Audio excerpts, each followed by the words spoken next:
After 4 months of continuous blockade that drove Gaza City and Gaza North to the verge of collapse and famine,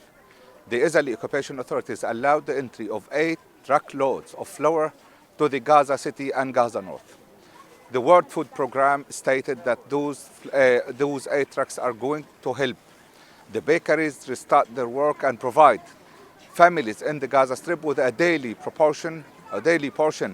of bread to help and support their members. After long suffering and months of fatigue, we finally succeeded in operating the bakery. It was operated in partnership with the World Food Programme, which provided us with the flour and fuel needed for operation. We thank God that we were able to solve the biggest problem facing Gaza, which is famine, and we hope that things will go for the better.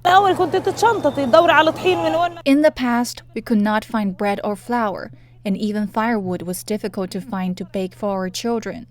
Now with the opening of the bakery, bread has become available, and this for us is one of the greatest achievements. My husband is missing and I support my children alone, so I was not able to leave them and go looking for bread, but now, thank God, it's available. The situation in the Gaza North has been extremely catastrophic, where many different international and local organizations were warning the international community from seeing more Gazans die after around 35 Gazans died because of starvation.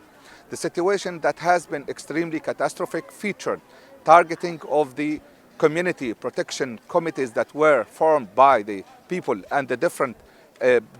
families in the Gaza Strip, and was also featuring targeting of the trucks that were intended to be delivered to the people in Gaza.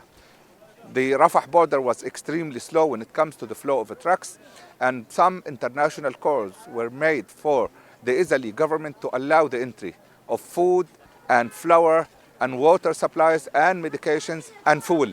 through Ashdod airport, which was a measure taken by the Israeli